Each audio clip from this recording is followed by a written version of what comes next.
नमस्कार प्यारे बच्चों, पीके ज्योग्राफी क्लासेस में आप सभी का स्वागत है। आज की वीडियो में हम बात करेंगे 11th क्लास के जो कल एग्ज़ाम होने वाला है उसके बारे में।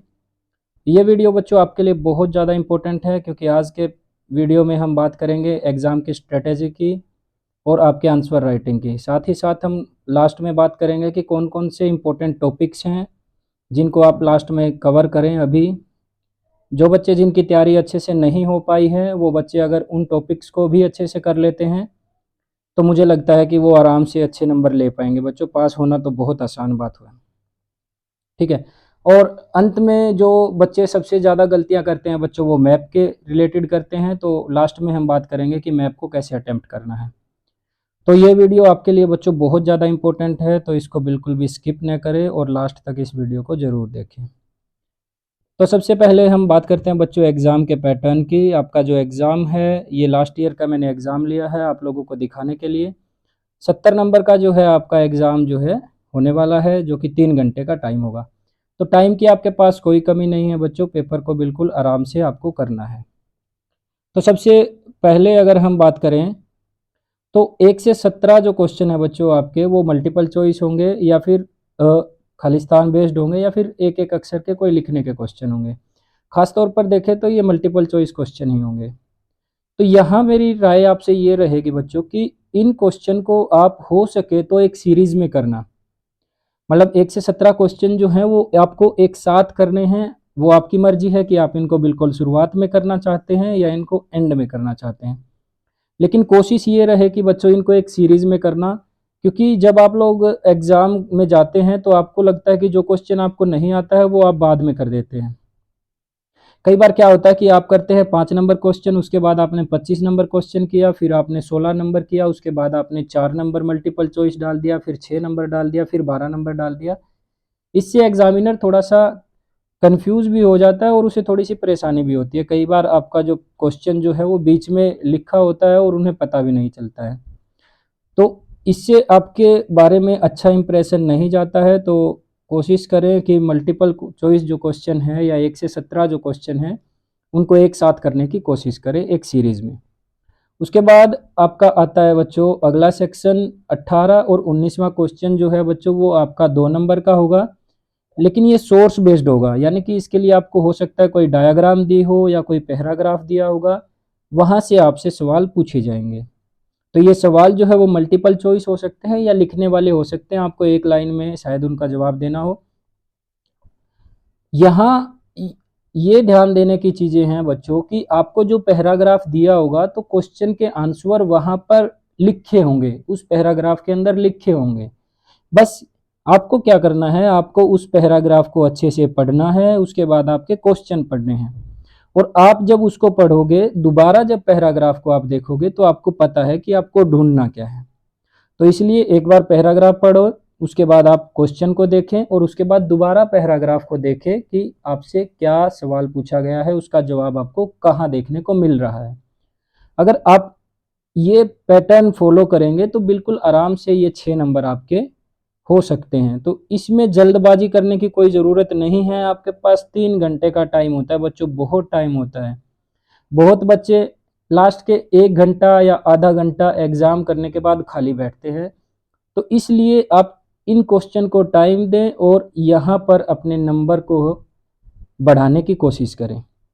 उसके बाद आपका 23 से 22 20 से लेकर के 23 तक जो है क्वेश्चन होंगे बच्चों वो 3 नंबर के होंगे, जिनके लिए यहाँ पर वर्ड लिमिट दी है 60 से 80 शब्द या फिर 80 वर्ड। तो आपको यहाँ वर्ड लिमिट का ध्यान रखना है। आपको ध्यान रखना है कि क्वेश्चन को ना बहुत ज़्यादा छोटा लिखना है और ना बहुत ज़्यादा बड़ा।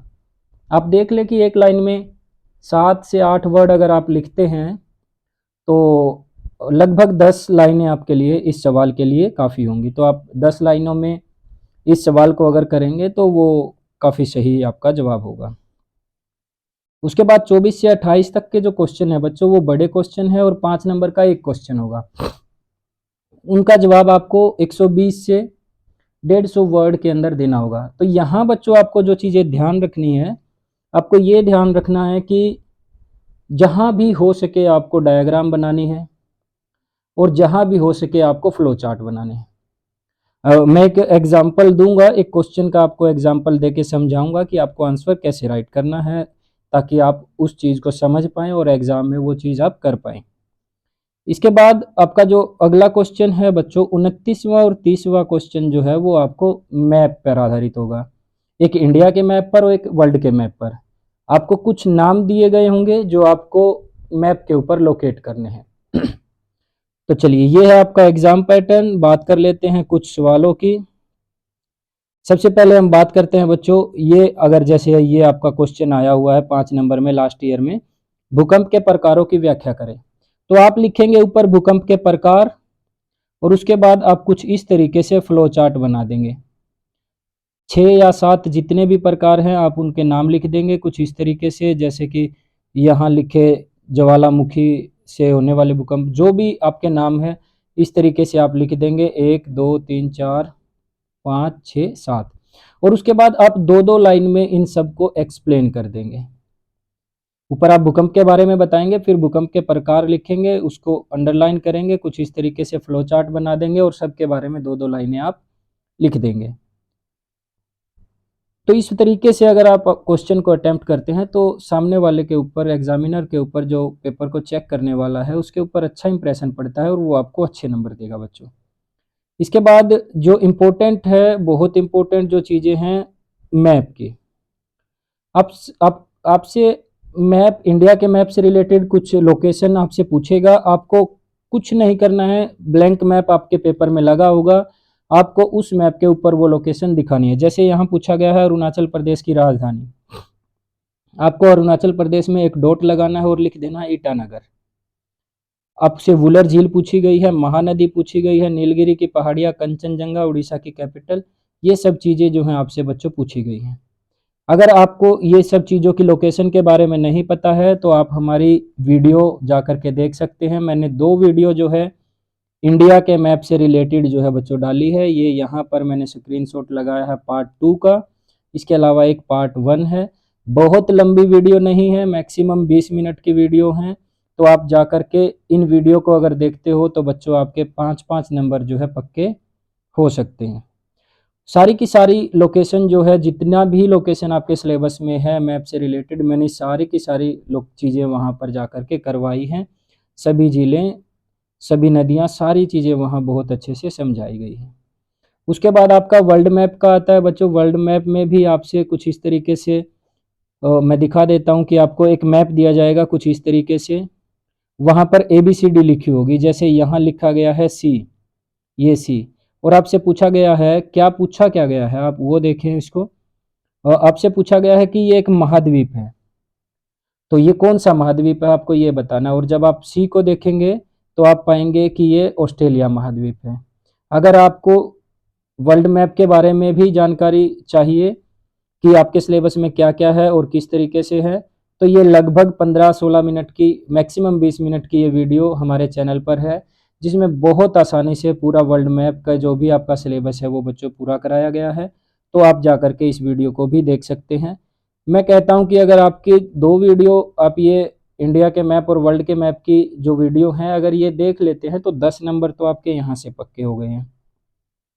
उसके अलावा आप कुछ नंबर जो है मल्टीपल चॉइस में ले लेंगे। 6 नंबर आपके जो सोर्स बेस्ड में है।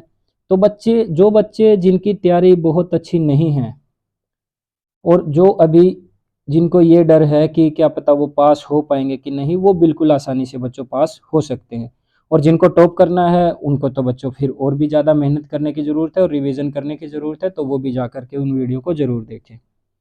अब उन बच्चों के लिए जो दोबारा रिवीजन करना चाहते हैं, वो भी कुछ मेन टॉपिक्स हैं उनको देख लें जिनको मैं बताऊंगा। और जो बच्चे बिल्कुल पास होने की कगार पर हैं, जो बिल्कुल थोड़े से नंबर लेना चाहते हैं कि एक बार हम पास हो जाएं, किसी कारणवश हम नहीं पढ़ पाए थे, तो उनके लिए भी लास्ट चांस मैं बताता हूं कि कौन कौन से टॉपिक अगर वो कर ले तो वो बिल्कुल आसानी से पास हो सकते हैं। जैसे ये आपका फर्स्ट जो चैप्टर है बच्चों, यहाँ से आपसे कुछ मल्टीपल चॉइस क्वेश्चन पूछे जा सकते हैं कि ज्योग्राफी टर्म जो है वो कैसे बनी, किस भाषा का वर्ड है, किसने वो दिया था, ठीक है, क्रमबद्ध शाखा से कौन सा वैज्ञानिक जुड़ा हुआ है, कार्ल रिटर है या फिर वो सब चीज़ें, ठीक है। भूगोल को अलग अलग पढ़ने की जो विधियां हैं, कौन कौन सी जो भूगोल की शाखाएं हैं, किस किस चीज़ों का अध्ययन करती है, वो सारी चीज़ें आपको यहाँ देख लेनी है। मल्टीपल चॉइस में यहाँ क्वेश्चन बनने के बहुत ज़्यादा चांसेस है। और जो लॉन्ग आंसर में या 3 नंबर के क्वेश्चन में जो टॉपिक बन सकता है वो है भूगोल की विभिन्न शाखाएं कौन कौन सी हैं, तो आपको वो एक बार देख लेना है। उसके बाद पृथ्वी की उत्पत्ति एवं विकास से संबंधित बहुत सारे सिद्धांत जो हैं बच्चों चैप्टर नंबर 2 में दिए हैं, और वो सिद्धांत किन विद्वानों ने दिए हैं, आपको हर सिद्धांत के साथ उसके देने वाले का नाम, विद्वान का नाम याद कर लेना है। आपसे मल्टीपल चॉइस क्वेश्चन में या ठीक मिलान करने के लिए वहां पर पूछे जा सकते हैं। इसके अलावा जो कांट की और जो आपका नेबुलर हाइपोथेसिस जो आपकी है उसके बारे में आपको अच्छे से याद कर लेना है कि जो हाइपोथेसिस जो है वो किस किसने दी थी। थोड़ा सा बिग बैंग के बारे में भी आप इसमें देख सकते हैं। पृथ्वी की आंतरिक संरचना का जो चैप्टर है बच्चों, उसमें हम सोर्सेज की बात करेंगे। मल्टीपल चॉइस में पूछ सकता है कि कौन कौन से डायरेक्ट सोर्सेज है, कौन कौन से इनडायरेक्ट सोर्सेज है, कि प्रत्यक्ष स्रोत कौन से और अप्रत्यक्ष स्रोत कौन से हैं। आपको से 3 नंबर में पूछ भी सकता है कि प्रत्यक्ष स्रोत बताएं या अप्रत्यक्ष स्रोत बताएं। इसके अलावा भूकंप और ज्वालामुखी जो है, यहाँ पर भूकंप काफ़ी इंपॉर्टेंट टॉपिक है, और ज्वालामुखी एवं उससे बनने वाली जो स्थलाकृतियाँ हैं बच्चों, वो आपका इंपॉर्टेंट टॉपिक है। मल्टीपल चॉइस क्वेश्चन में आपसे भूकंप का छाया क्षेत्र पूछ सकता है, भूकंप का एपिसेंटर और फोकस के बारे में पूछ सकता है, या ज्वालामुखी से जो आंतरिक संरचनाएं जो बनती है बच्चों उनके बारे में आपसे पूछ सकता है। सबसे इंपॉर्टेंट जो चैप्टर है वो है चैप्टर नंबर 4। अगर आप सारे चैप्टर नहीं कर पा रहे हैं तो इसको बिल्कुल न छोड़ें। चैप्टर नंबर 4 आपको बहुत जरूरी है करना। यहाँ पर सबसे इंपॉर्टेंट जो टॉपिक है वो है वैगनर का सिद्धांत। वैगनर का सिद्धांत महाद्वीपीय विस्थापन का सिद्धांत क्या है, कौन कौन से उसके पक्ष में साक्ष्य जो है उन्होंने दिए थे, वो सारी चीज़ें आपको इसमें याद करनी है। इसके अलावा प्लेट टेक्टोनिक्स के बारे में आपको याद करना है। कौन कौन सी प्लेटें जो हैं हमारी पृथ्वी पर है, बड़ी प्लेटें कौन सी है और छोटी प्लेटें कौन सी हैं, साथ साथ में किस तरीके से जो है आपका जो प्लेट टेक्टोनिक्स जो है वो हिमालय की उत्पत्ति के साथ जुड़ा हुआ है। यहाँ पर ये क्वेश्चन आपको देखने को मिल सकता है।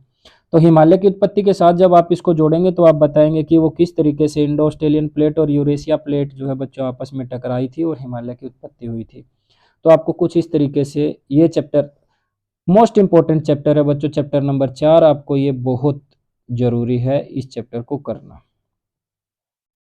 चैप्टर नंबर 5 में आप अपर्दन अपक्षय के बारे में पढ़ लें कि अपक्षय और अपर्दन में क्या डिफरेंस है, अपर्दन में कौन कौन से एजेंट जो है काम करते हैं। बहुत ज़्यादा डिटेल में अगर नहीं कर पाते हैं तो कोई बात नहीं, बस आप अपर्दन अपक्षय और इन सब चीज़ों में सहायक जो क्रियाएं हैं उनके बारे में आप एक बार देख लें। यहाँ से मल्टीपल चॉइस क्वेश्चन बनने के चांसेस बहुत ज़्यादा है। कौन कौन से एजेंट जो है कौन कौन सी स्थलाकृतियाँ बनाते हैं बच्चों, आपको उनके बारे में बहुत डिटेल से पढ़ लेना है और याद कर लेना है। वायुमंडल की संरचना और संगठन अगेन एक बहुत इंपॉर्टेंट चैप्टर है बच्चों, बार बार यहाँ से सवाल पूछे जाते हैं, खासतौर पर इसकी संरचना से कि किन किन परतों में इसको बांटा गया है, किन परतों की क्या विशेषताएं हैं। अगर यहाँ संरचना से संबंधित आपका कोई टॉपिक आ जाए तो आपको उससे रिलेटेड डायग्राम जरूर बनानी है। जो आपकी डायग्राम कुछ इस प्रकार से दी गई है, हाइट के अनुसार किस तरीके से अलग अलग परतें बनती हैं। सबसे नीचे शोभ मंडल है, फिर समताप मंडल है, फिर आपका मध्य मंडल है, फिर आपका आयतन मंडल, आयन मंडल है, फिर आयतन मंडल है, वो सब चीज़ें। फिर इनकी विशेषताएं आपसे पूछी जा सकती है कि शोभ मंडल की क्या विशेषताएं हैं 3 नंबर या 5 नंबर में। जैसे शोभ मंडल की विशेषताएं मैं बच्चों आपको बताता हूँ कि ये सबसे निचली परत है।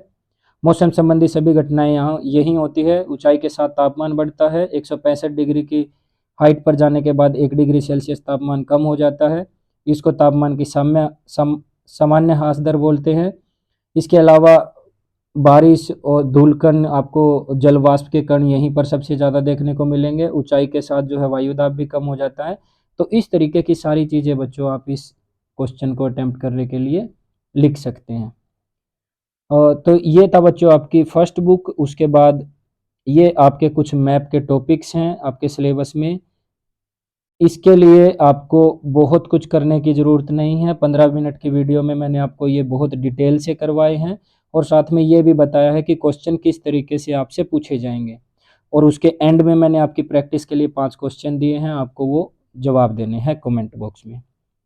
दूसरी बुक की बात करें, अगर हम इंडिया की बुक की बात करते हैं तो बच्चों 3 चैप्टर हमारे सिलेबस में है। भारत की स्थिति, इसके लिए आपको मैप की लोकेशन याद करना बहुत ज़रूरी है। यहाँ पर अक्षांशीय, देशांतरीय, विस्तार के बारे में पूछा जा सकता है, और कौन से राज्य की स्थिति कहाँ है, किसके साथ सीमा लगती है, वो सारी चीज़ें आपसे पूछी जाएंगी। यहाँ एक क्वेश्चन बनता है इंपॉर्टेंट जो है बच्चों, भारत की जो अक्षांशीय विस्तार है यानी कि उत्तर दक्षिण विस्तार है, वो भारत में जलवायु को निर्धारित करता है। स्पष्ट करें, आपसे इस तरीके से भी पूछ सकता है, लैंग्वेज को घुमा के किसी और तरीके से पूछ सकता है।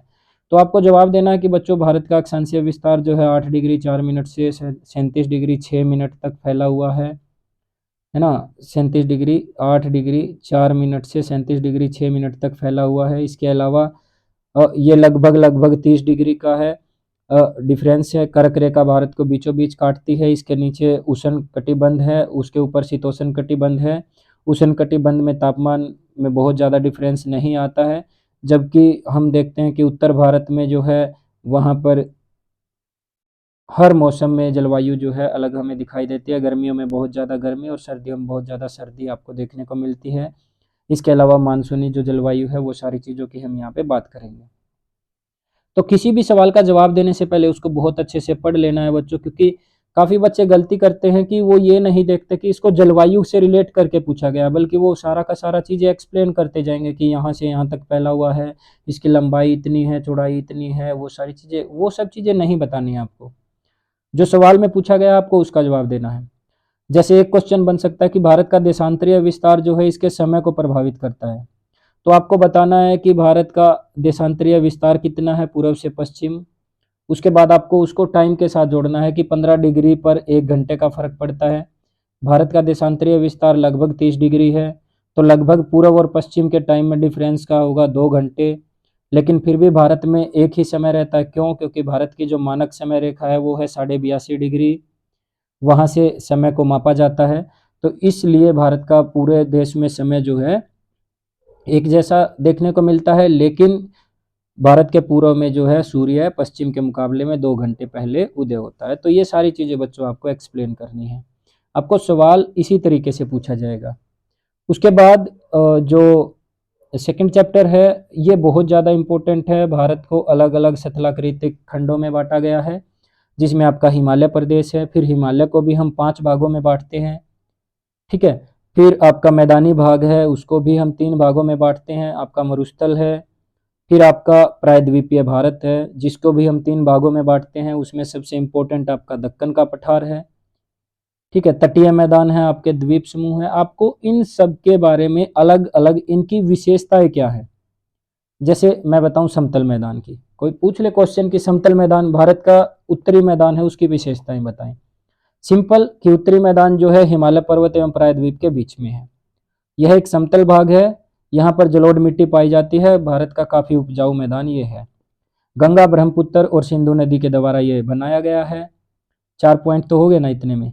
उसके अलावा यहाँ पर जो है आपकी जो हम कह सकते हैं कि जनसंख्या जो है वो बहुत ज़्यादा देखने को मिलती है। इसके अलावा भी हम लिख सकते हैं कि उत्तरी जो मैदान है उसको हम 4 भागों में बांटते हैं। आपका भाबर, तराई, खादर और बांगर। फिर उनके बारे में हम एक एक लाइन लिख सकते हैं।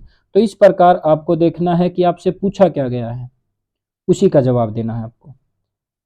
उसके बाद अपोहा तंत्र, मोस्ट इम्पोर्टेंट चैप्टर बच्चों। ये 2 चैप्टर जो हैं वो बहुत ज़्यादा इम्पोर्टेंट है। यहाँ से आपको 20 से 25 नंबर का पेपर जो है वो देखने को मिलेगा। तो अगर आप बहुत कुछ नहीं कर पाते हैं तो ये 2 चैप्टर कर लें। और ऊपर आपका एक जो वायुमंडल का चैप्टर है, केवल 2 पेज का चैप्टर है, आप उसको कर लें। और एक आपका वैगनर का सिद्धांत। 4 चैप्टर भी अगर आप कर लें और मैप का आप कर लें, मैप का जो पोर्शन है वो कर लें, तो मैं कहता हूं कि आपके 40 नंबर आ जाएंगे। तो इसलिए जो बच्चे अभी तक कुछ नहीं कर पाए हैं वो ये जरूर कर लें। अपवाह तंत्र की बात करें तो यहाँ पर आपसे नदियों की विशेषताएं पूछी जा सकती हैं। सबसे पहले मैं कहूँगा कि हिमालय नदियाँ और प्रायद्वीपीय नदियाँ, दोनों की विशेषताएं आपको याद कर लेनी है। अगर इनमें डिफरेंस पूछा जाए तो एक साइड हिमालय की जो विशेषताएं हैं नदियों की, उनकी विशेषताएं लिख दे, और एक साइड प्रायद्वीपीय नदियों की विशेषताएं लिख दें। अगर आपसे किसी एक हिमालय नदी का आपसे विशेषता पूछ ली जाए तो आप वो लिख दें, हिमालय नदियों की जो विशेषताएं हैं लगभग वैसी विशेषताएं उसकी देखने को मिलेंगी आपकी, तो वो आप उसको लिख सकते हैं। और इसी प्रकार अगर आपसे प्रायद्वीपीय नदी की पूछ ली जाए तो आपको जो विशेषताएं प्रायद्वीपीय नदी की हैं वो लिख दे। कहीं ना कहीं आपको कुछ नंबर मिल सकते हैं अगर आपको कुछ भी याद नहीं है, आपने इतना भी याद किया है तो।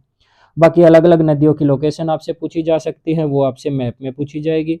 ये सारा का सारा पोर्शन आपका जो बचा हुआ है, बहुत थोड़ा ज़्यादा है मैप का पोर्शन इंडिया का, लेकिन मैंने आपको ये अपनी एक वीडियो में जो मैंने ऊपर दिखाई थी उसमें बहुत अच्छे से आपको 2 वीडियो में ये समझाया है। ज़्यादा बड़ी वीडियो नहीं है, बहुत आसानी से समझाया है।